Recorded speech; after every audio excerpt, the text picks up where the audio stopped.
तारीख 29 जून 2019 मध्य प्रदेशच्या भोपाळ जेलमध्ये पोलीस एका कैदीची वाट पाहत होते। एक कैदी आपल्या वडिलांच्या मृत्यूमुळे काही दिवसांसाठी पॅरोलवर जेलमधून बाहेर गेला होता। पण अचानक जेलमध्ये असणाऱ्या पोलिसांना स्थानिक पोलिसांकडून माहिती मिळते, जो कैदी पॅरोलवर बाहेर होता त्याने स्वतःला जाळून आत्महत्या केली आहे। मग पोलीस त्या कैदीच्या केसचा पंचनामा करून ती केस बंद करण्याच्या तयारीत असतात। पण या आत्महत्येच्या पोस्टमॉर्टमच्या रिपोर्टमध्ये जे समोर येतं त्यामुळे पोलीस सुद्धा हैराण होतात।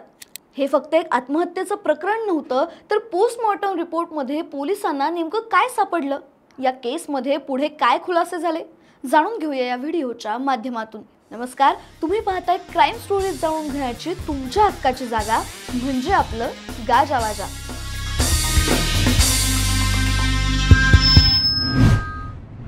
प्रत्येक क्राईम स्टोरीची सुरुवात ही हत्येपासून होते, पण या स्टोरीची सुरुवात होते अटकेपासून।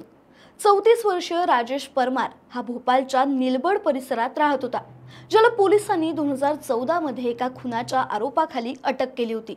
2 वर्षांनी म्हणजे 2016 मध्ये कोर्टाने त्याला आजीवन कारावासाची शिक्षा सुनावली। त्यानंतर तो जेलमध्येच होता।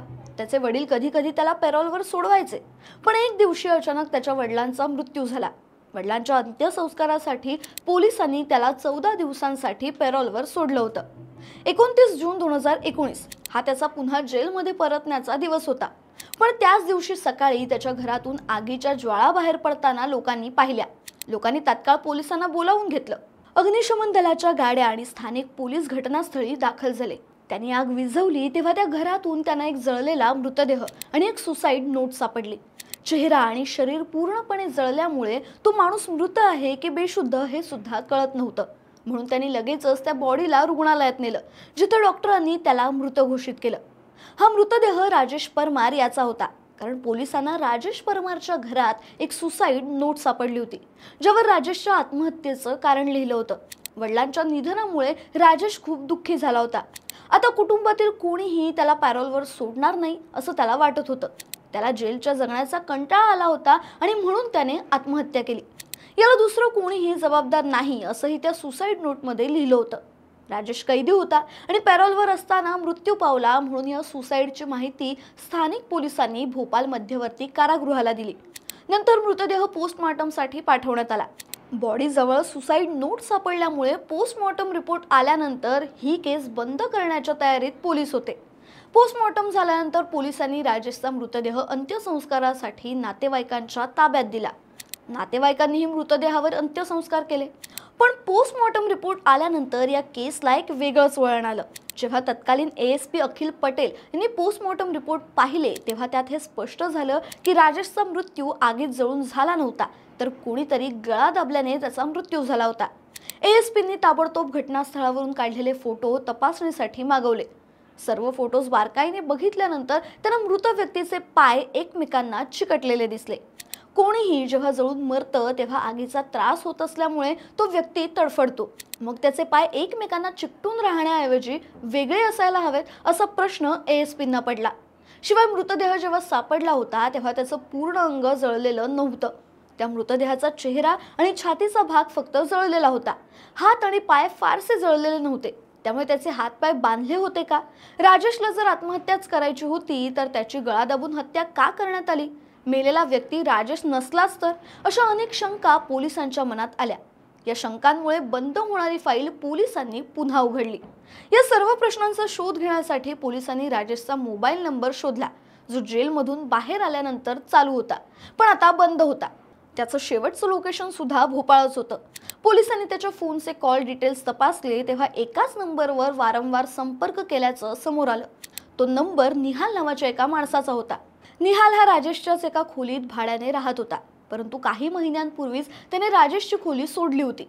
पोलिसांना निहाल गुजरातमध्ये असण्याची माहिती मिळाली होती। पोलिसांनी लगेचच निहालला पकडण्यासाठी गुजरातकडे टीम रवाना केली आणि निहालला ताब्यात घेतलं। त्याची कसून चौकशी केल्यावर त्याने पोलिसांना सर्व खरं सांगितलं। तुरुंगातून पॅरोलवर आल्यानंतर राजेशने निहालला भेटण्यासाठी कॉल केला होता। निहाल राजेशला भेटल्यानंतर तो खूप अस्वस्थ असल्याचं समजलं।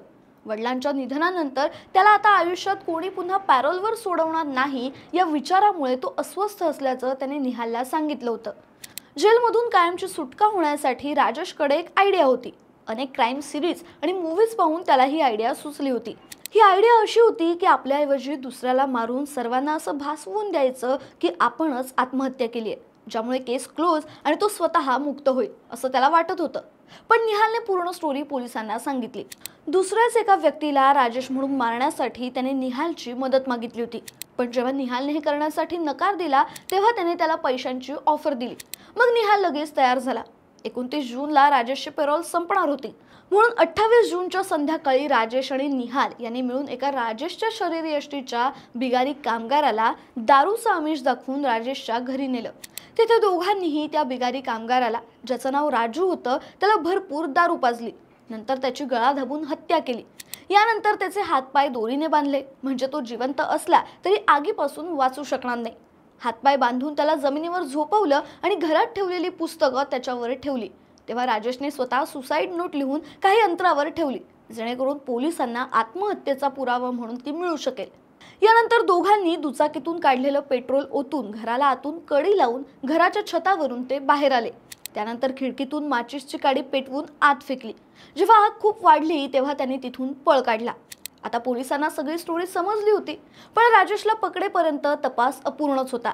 आता आज ना उद्या राजेश कोणत्याही प्रकारे निहालशी संपर्क साधेल याची पोलिसांना खात्री होती, आणि झालं सुद्धा तसंच. निहालला राजेशचा फोन आला. तो निहालकडून पुन्हा मदत मागत होता. मी चेन्नईत आहे, इथे कोणी ओळखीचं असेल तर कळव, आणि घडलेल्या प्रकाराबद्दल कोणाला शंका नाही ना, अशी विचारपूस राजेशने निहालकडे केली. आता राजेशला पकडण्यासाठी पोलिसांनी ही संपूर्ण फिल्म स्टोरी तयार केली. त्या अंतर्गत काही पोलिसांना चेन्नईला पाठवून स्थानिक बनवून राजेशला भेटण्यास सांगितलं. निहालने राजेशला स्वतःचे मित्र म्हणून पोलिसांचा नंबर दिला होता. जेव्हा राजेश निहालच्या मित्रांना म्हणजे पोलिसांना भेटण्यासाठी गेला तेव्हा कपाळावर टिळा आणि लुंगी वगैरे घालून एकदम साऊथ इंडियन लुकमध्ये स्वतःची ओळख लपवण्याचा तो निष्फळ प्रयत्न करत होता. तिकडेच पोलिसांनी राजेशच्या मुसक्या आवळल्या. एका निर्दोष व्यक्तीला ठार मारून तो स्वतःला मुक्त करण्याचा प्रयत्न करत होता. एका हत्येमुळे जन्मठेपेची शिक्षा भोगत असलेला राजेश आता आणखी एका खुनाच्या आरोपाखाली शिक्षा भोगणार होता. राजेशने कायद्याला फसवण्याचा प्रयत्न केला, पण शेवटी तो आपल्याच गुन्ह्याच्या जाळ्यात अडकला. गुन्हेगारी विश्वातील अशाच नवनवीन घडामोडी जाणून घेण्यासाठी गाजावाजाला लाईक, शेअर, फॉलो आणि सबस्क्राईब करायला विसरू नका.